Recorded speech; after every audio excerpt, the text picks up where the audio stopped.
Hello Maggie, hello Barbara. Alors, petite vidéo avant les fêtes. Apparemment, vous n'êtes que deux. Il reste 1 heure pour poser des questions. On est jeudi soir, mais je vais le faire maintenant. Alors, Maggie, j'ai tout lu. J'ai des trucs à te dire. Alors, je comprends totalement ce que tu traverses. Moi, je l'ai traversé, alors peut-être pas de la même façon exactement, mais il y a un moment donné où on se dit, mais en fait, pourquoi j'ai fait ça En fait, c'était peut-être que dans ma tête, ou en tout cas, c'était peut-être pas ça qu'il fallait faire. Finalement, j'ai encore des symptômes, donc merci bien au final. Bon. J'ai vraiment traversé ça, et ça arrive que certaines personnes traversent ça. Il y en a où c'est plutôt top, punaise, ma vie a changé et tout ça, hein, c'est ce qu'on espère. Mais il y a des gens qui sont un peu perdus, ou alors on peut être les deux, c'est-à-dire un jour on est un peu perdu, le jour où on a des symptômes, et puis le lendemain ou le surlendemain on va beaucoup mieux, on se dit oh là là, mais c'est quand même carrément mieux qu'avant. Bref, je comprends ce que tu ressens. Alors, moi je vais te dire plusieurs choses.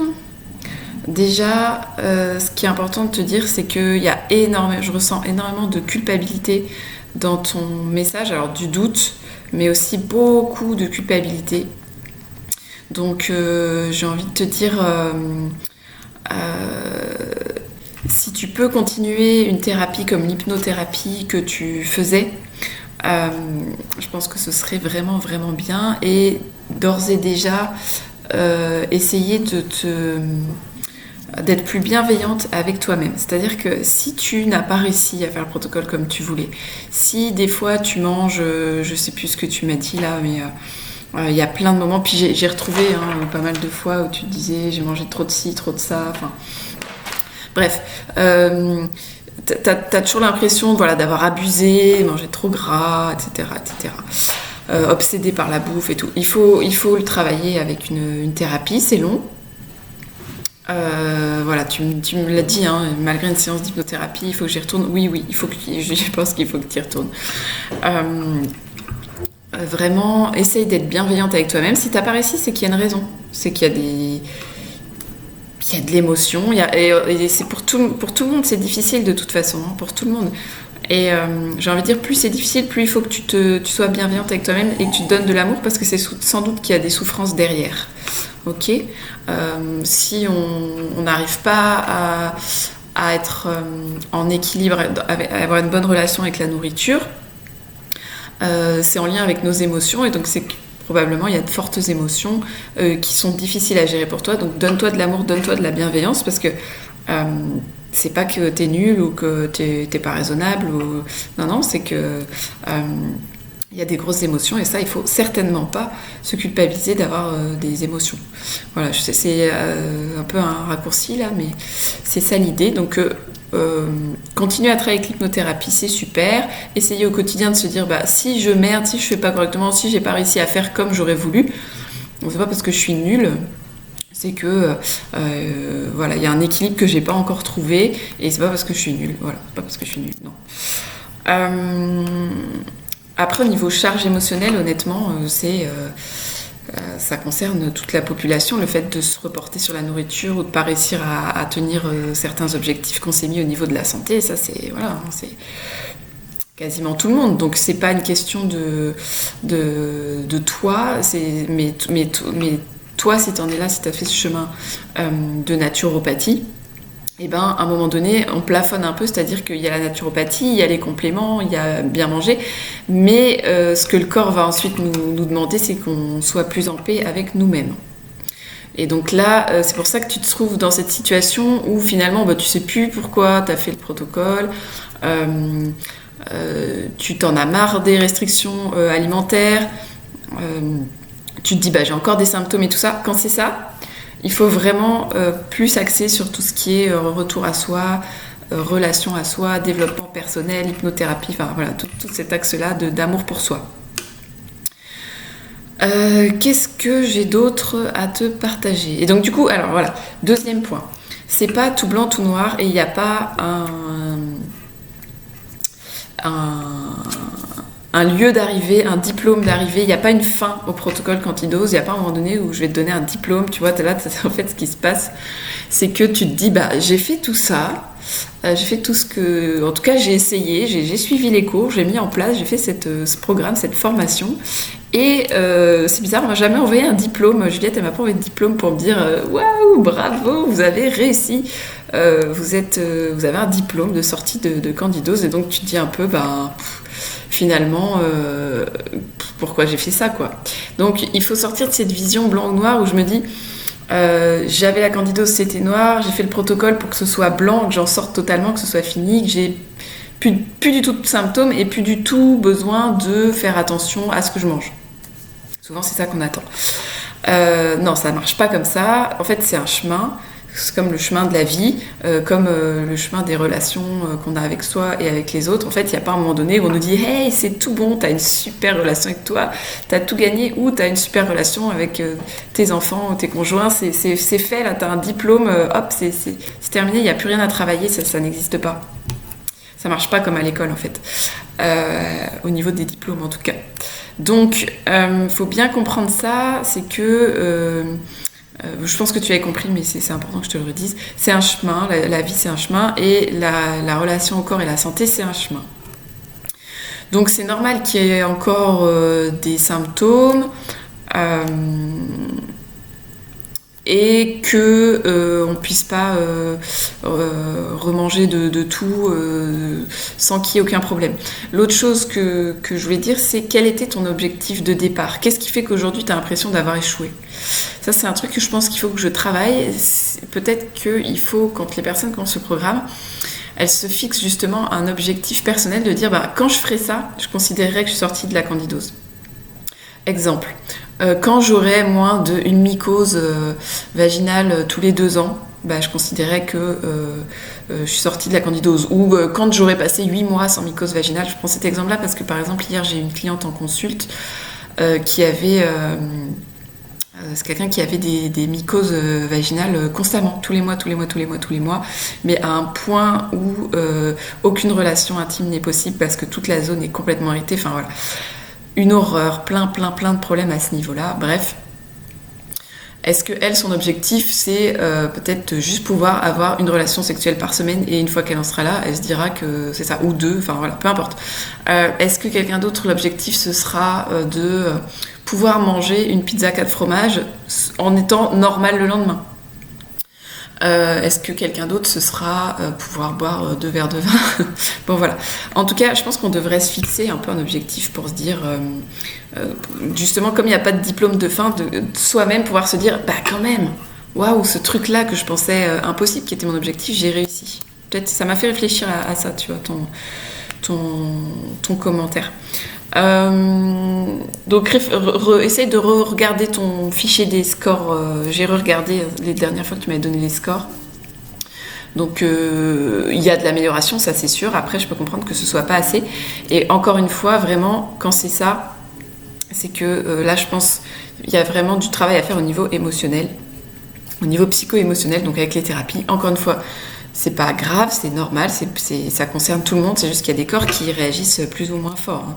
Voilà. Et donc là, toi, ton corps, il est en train de dire c'est là-dessus maintenant que tu dois travailler, c'est bien, t'as compris pas mal de trucs au niveau alimentation, les compléments alimentaires, ça a aidé et tout ça, mais sur le chemin, on continue, et ce qui a continué maintenant, c'est la relation à soi, les émotions, etc.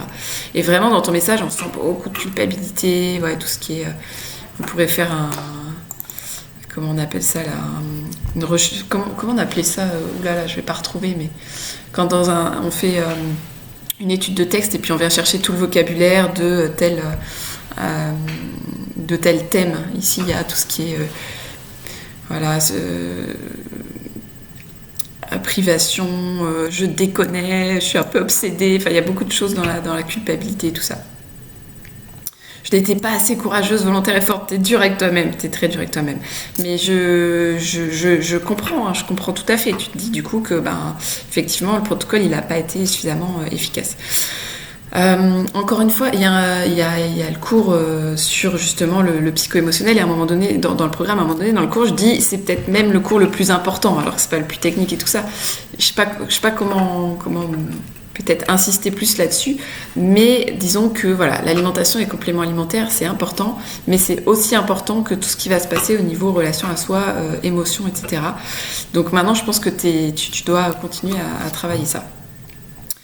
Et tu vas voir que ça va s'améliorer au fil des années. Après, c'est quand même un chemin, c'est long, c'est-à-dire qu'aller débloquer des émotions et que ça se répercute sur ton corps, c'est long. Pour la plupart des gens, pour la plupart des cas. Alors, est-ce que j'avais des questions à répondre du coup Ouais, hémorroïdes, du coup, c'est bien que tu aies repris de crise d'intellium, ça c'est vraiment bien. Ouais, ok. Ouais, tu vois encore tout ça là. Si j'avais arrêté de grignoter, arrêté de glucider. Ouais, mais si tu l'as pas fait, c'est que t'étais pas en capacité, hein, c'est pas que t'es nul. Donc voilà. Et là, c'est impossible pour moi, moins déprimée. Oui, alors par contre, ouais, attention, hein, il y a quand même du point très positif et ça, j'adore.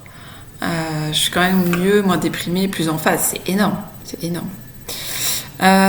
Du coup, tu me remercies et tu dis j'ai acheté le Qigong. Ouais, le Qigong, ça peut vraiment t'aider. Alors justement, c'est vrai que j'en ai pas encore parlé, mais ça en termes de reconnexion à soi et évacuation des émotions, ça c'est excellent. Hein. Donc top, top, top. Je t'invite à continuer si ça te plaît. Oui, peut-être parce que t'as pas été au fond du lit et du coup t'as moins un changement radical, ouais. Alors, et aussi ce que je voulais te dire, c'est que c'est pas fini en fait, au sens où là on dirait que ce que je comprends, t'as publié pour passer à autre chose, mais voilà, encore une fois, c'est pas tout blanc, tout noir, t'étais pas sur un truc, je suis en protocole candidose et bim, j'en suis totalement sortie. C'est un peu ça, parce qu'il y a mes histoires de phase, puis à un moment ça se termine, mais pas vraiment quand même. Hein. Tu dois encore surveiller ton alimentation, t'auras peut-être encore des questions, etc. Bon, j'espère que ça répond à tes questions. Je regarde un truc, ouais, il y avait les mycoses aux orteils. Ok. Bon, n'hésite pas à me donner des nouvelles quand même. Hein. Je vais rebalayer ton message parce qu'il est long et je vais vérifier s'il n'y avait pas une question que j'ai ratée ou quelque chose d'autre à te dire. Ouais. Oui. Il y avait eu du... Ouais, t'as toujours pas tes règles, ça c'est sûr que c'est... Alors, je pense que ça vaudrait le coup aussi de voir un médecin micronutritionniste pour les règles, parce qu'il faut les retrouver quand même. Donc maintenant qu'on a travaillé sur la flore, etc., la vitalité et la flore de manière générale, je pense voir quelqu'un d'autre, ça fait aussi un renouveau, je sais que c'est casse-pied, mais en allant avec le motif, voilà, j'ai pas mes règles, et puis voir un petit peu les autres symptômes, c'est sans doute intéressant à ce stade. Encore une fois, c'est un chemin, et donc il n'y a pas moi qui apporte un miracle, il y a moi qui est sur votre chemin, qui vous apporte du mieux, pour certaines personnes du beaucoup mieux, et puis voilà, il n'y a plus trop de sujets, et pour d'autres personnes, il y a du beaucoup mieux, et c'est quand même intéressant de continuer à avoir un médecin micronutritionniste ou un autre naturo, mais je conseille plutôt un médecin micronutritionniste pour faire des prises de sang et voir, tiens, bah, qu'est-ce qui se passe au niveau de mes règles, est-ce qu'il n'y a pas autre chose aussi, est-ce qu'il n'y a pas un problème de thyroïde, est-ce que... Voilà.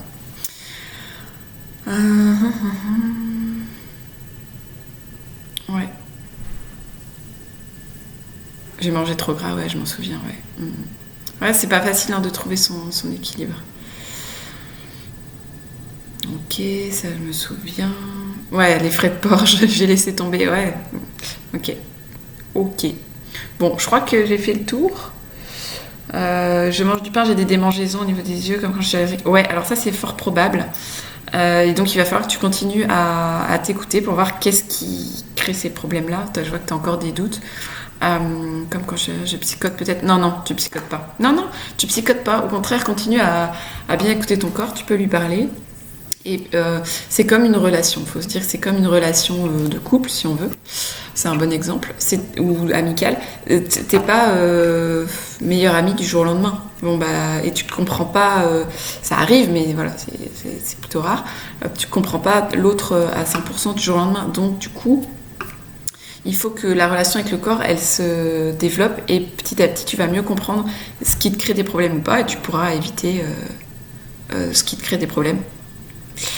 Et des démangeaisons anales, oui, ça ressemble à des hémorroïdes, donc le chrysanthellum doit t'aider. Ça, je pense que je te l'ai dit. Tac. Ok, c'est bon. Et merci à Mylène. Ouais, en fait, c'est fou hein, ce que ça fait traverser au niveau émotionnel, ce protocole. C'est incroyable. Alors il y a un message de Mylène qui s'est intercalé, donc je refais une réponse. Alors, et du coup c'est hyper intéressant. Je me demande parfois si tout ça n'est pas une vaste blague ou une illusion de ma part. C'est trop marrant. Moi aussi j'avais vraiment vécu ça. Je comprends tout à fait cette nécessité de manger, de trouver son doudou alimentaire, pas rester quand on a le droit ni au sucre, ni au chocolat, ni au yaourt, ni aux fruits. Perso, je me suis lâchée sur les oléagineux, ça m'a pas réussi. À terme, j'ai réussi à stopper mes envies. Alors voilà, l'erreur qu'on fait ici, et que tout le monde fait, pareil, hein, vous me donnez des idées pour refaire des vidéos, mais il y a tellement de trucs à dire, c'est d'un compliqué. Hein. Bon, l'erreur qu'on fait, c'est que, en fait, il faut manger un peu de tout. C'est là que, là, tu dis, je me suis vengée sur les oléagineux. En fait, à mon avis, tu t'es dit, voilà, ni aux fruits, ni aux yaourts, j'ai des oléagineux, j'en mange plein. Non, il fallait prendre un peu de chocolat, un peu de yaourt, un peu de fruits, un peu d'oléagineux. Et là, ton corps, c'est ok. L'excès nuit en tout. Donc c'est ça qu'il faut réussir à faire. Le café, ok, tu l'as repris. T'en consommes presque quotidiennement. Ouais, mais pourquoi pas? Moi, il y a une année où j'en ai pris quotidiennement. J'avais pas de problème. Donc, si ton corps ne réagit pas au café et que toi ça te convient, ça va. Voilà, c'est vraiment. Il y a des périodes où je bois du café, il y en a d'autres où j'en prends pas. Par exemple, parce que l'hiver, pour gérer le froid ici à Montréal, c'est plus compliqué. La glycémie, elle varie plus quand il y a du café. Et moi, ça me donne des hypothermies quand il fait très très froid, mais il fait très très froid. Bref, c'est des équilibres à trouver. Il n'y a pas de tout blanc, tout noir. Là, ce qui est compliqué, c'est que justement, on sort d'un truc, un cadre, et c'est à vous de retrouver votre propre cadre. Et ce propre cadre, c'est un équilibre, c'est des petites choses, c'est pas du tout blanc, tout noir. Et en fait, c'est hyper, hyper dur. Après, effectivement, c'est dur de faire, quand ton corps te le rend pas. Oui, je comprends ce que tu veux dire par là. Là aussi, c'est une relation à construire. Et ça prend du temps. Bon, j'espère que j'ai bien répondu. Mais cette histoire de vaste blague, ouais, je comprends. Et en même temps, on est d'accord que les scores ont hyper changé et que si demain tu mangeais du sucre tous les jours pendant une semaine plus de l'alcool, bah, tu verrais bien que c'est pas une vaste blague. Bon, voilà. Alors, ensuite, Barbara. Donc Barbara, je suis contente, le score il reste stable, ça c'est chouette. J'ai lu, effectivement, j'ai lu ton message ici et j'ai lu ce que Emma te propose. Je te donne mon avis de manière globale. Je pense que voilà, au niveau des scores, on a bien avancé, mais effectivement, un peu comme ce que je disais à Maggie, eh bien, à un moment donné, c'est bien d'avoir quelqu'un d'autre, d'avoir un autre avis, d'essayer autre chose sur le chemin pour continuer à avancer vers plus de santé. Et donc là, on prend un axe complètement différent. On voit qu'Emma, elle te propose beaucoup moins de compléments, qu'elle te propose de faire une semaine d'argile et de remanger des fruits, etc. Moi, mon idée, c'est que effectivement, nous, on a bien travaillé ensemble. Si tu vas voir Emma, eh ben, vas-y, essaye ce qu'elle te propose. C'est une professionnelle de l'endométriose. Il faut tester. J'ai fait tomber ma pince. Il faut tester. Donc effectivement, il y a des choses qui sont fort différentes. Tu vas prendre beaucoup moins de compléments et tout ça. Mais je pense qu'il faut y aller pour voir ce que ça donne. Bon. Et à un moment donné, c'est sûr que souvent quand il y a un autre médecin ou un autre naturopathe, souvent c'est un médecin en plus de ce que je fais moi, j'essaye de coordonner les deux. Mais là, c'est trop différent. On va pas pouvoir coordonner les deux. Donc fais ce qu'elle te dit. Après, ce que je suis d'accord, c'est un seul fruit plutôt que deux. Et au niveau des dates, c'est sûr qu'il y a de la lecture qui dit oui, les dates, c'est antifongique malgré le sucre. En fait, le truc, c'est que moi, je pense pas, mais pour moi, mes clientes, c'est pas... je fais pas des expériences avec mes clientes. Donc moi, je l'avais pas testé sur moi. Je mangeais pas de date. Je sais pas. Et donc, je veux pas dire à quelqu'un, vas-y, essaie les dates et dis-moi. Bon. Donc moi ça me paraît risqué. Je sais qu'il y a certains naturaux qui disent ouais c'est sucré mais ça contient un truc antifongique, les fibres font que... Je ne sais pas. Donc je commencerai peut-être pas par les dates, mais si tu testes et que tu as un retour à me faire, alors là je serais ravie. Bon, en tout cas, donc je serais plutôt un fruit, ça je suis d'accord. L'argile verte est passée aux autres compléments, je suis d'accord, parce qu'il faut tester. Donc test respiratoire, analyse de la thyroïde, magnifique, parfait. Les bains dérivatifs, ok, super. je suis pareil, je fais pas des expériences sur mes clientes, donc je fais très attention avec les bains dérivatifs, mais j'y crois. Ensuite, Desmodium, ok, super. Et donc le seul truc où effectivement je suis pas hyper fan, c'est l'histoire de varier les gras. Moi je pense que quand le foie est vraiment fatigué, je préfère l'huile d'olive. Mais quoi qu'il en soit, vas-y avec ce qu'elle te dit, mais essaye de... Alors déjà de continuer à noter absolument dans le fichier, mais ça je te connais, t'es hyper sérieuse, je pense que tu vas le faire. Je pense que tu y avais pensé. Et puis là tu la vois dans un mois, essaye de pas tout changer d'un coup, sinon j'ai peur c'est que tu sois mal et que tu n'identifies pas ce qui va pas. Donc du coup, commence par faire donc la semaine d'argile et t'arrêtes tous les compléments sans changer le régime alimentaire. Tu vois, comme ça on change qu'un truc. Une semaine après, donc tu vas mettre les nouveaux compléments. Donc là, ça fera déjà 15 jours. Et après seulement, je rajouterai les fruits. Donc là, ça fera 3 semaines. Les dates, je testerai pas. Et après, peut-être la dernière semaine avant que tu la revoies, soit tu testes les dates, soit tu testes de reprendre des sardines et tout ça, comme tu veux. Ou bien tu laisses comme ça. Mais en tout cas, mon idée, c'était une semaine pour chaque changement, tu vois. Et à chaque fois, tu notes dans ton fichier. Comme ça, on y verra clair. Ensuite, par rapport au plombage, ouais. Bah, le plombage, une semaine avant et 3 semaines après, c'est souvent ce que je dis. Coriandre en poudre, ça te donne des brûlures, donc tu peux prendre en herbe, pas de problème. Et c'est vrai, Psyllium pelagicum, ça n'allait pas. Tu peux prendre que le charbon. J'ai peur que ça te constipe. Moi, je dirais charbon et un petit peu de psyllium, un tout petit peu. Ce serait bien. Essaye le charbon tout seul, mais si ça te constipe, essaye le charbon psyllium. Bon, après, s'il n'y a que coriandre et chlorelle, ça va. Hein, on est bon. Que penses-tu de la levure de bière? Oui, c'est ok de temps en temps. Oui, c'est ok de temps en temps. Je n'ai jamais vu de candidose s'enflammer énormément avec de la levure de bière en petite quantité de temps en temps. Bon, ok, bah écoute, c'est une nouvelle aventure. J'espère que ça va porter ses fruits, ok. Tu me tiens au courant et voilà, je trouve ça très intéressant. Bon, et ben je vous dis à l'année prochaine. Je vérifie s'il n'y a pas de nouveaux commentaires. Non, pas pour l'instant. Je vous dis à l'année prochaine. Du coup, ce sera soit le 7 janvier, soit le 10 janvier, mais je vais vous demander de poser vos questions jusqu'au 6 janvier. Voilà, bye bye, bonne fête.